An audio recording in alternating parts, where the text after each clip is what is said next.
So the 28th Amendment would allow them not necessarily to have those guardrails, but what it does is protect God-given human rights for real human beings. That then legislation can be written around it. Because what the 28th Amendment does, it defines a human being. This is a human being in the 28th Amendment. It is defined with unique DNA. And a lot of people say, what about Neuralink? Well, Neuralink is, again, an artificial intelligence tool hooked up to a computer that can help a blind person see. That it's still a unique DNA for someone like on Neuralink. So it's unique DNA. What makes a human being?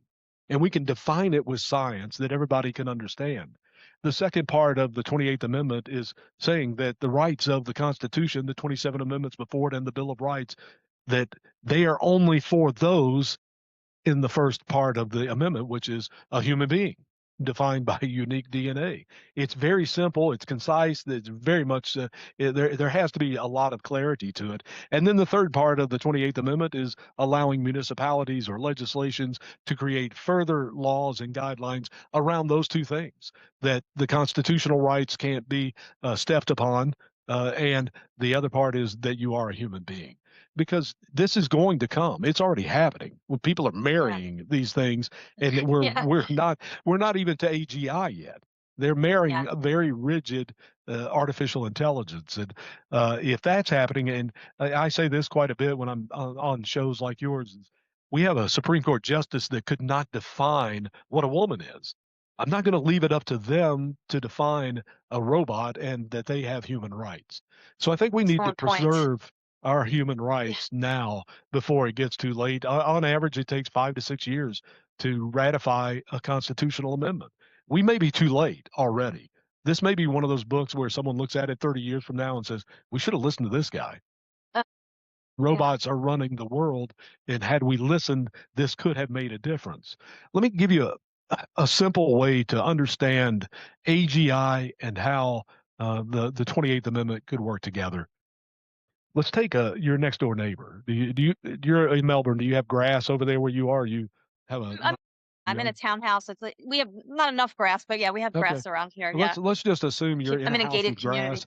Yeah, the next door neighbor, they sell their house. You don't know it, but artificial general intelligence, that entity has purchased that house. They did it because they can learn across all domains. They hook up to cryptocurrency. They hook up to DocuSign. They have a title company that does it through internet. So they purchase the house next to you. Grass grows up to the windows because no one's ever going to live there. There's no one to live there. Even worse, maybe a squatter comes in and lives there that you don't want. What do you do? When I ask that question, nobody knows. That's the problem. Yeah, exactly. I'd say call the police, but what are they going to do? Right. Well, they're going to, exactly. You take it to court. You sue civilly. What does a judge do? There's no legal framework. Yeah. So the city can just send somebody out and they'll cut the grass, and this continues on. Well, under the 28th Amendment, the municipality could have created a law that tells a judge what to do in that case, that the house goes back to the city owns it, they can auction it, and it goes into the coffers in this, and we can only spend it this way.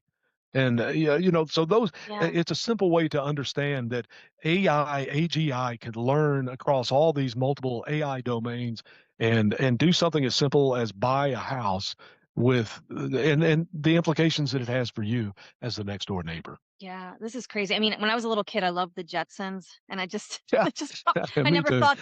never anticipated like we would. I don't know. It's I'm going to push back to because the Jetsons made me in a 1974 Weekly Reader. Also, they told me that we were going to have flying cars. And here we are all these years later, and we still don't have a flying car, but we have human beings in a computer. So I'm disappointed in the cars.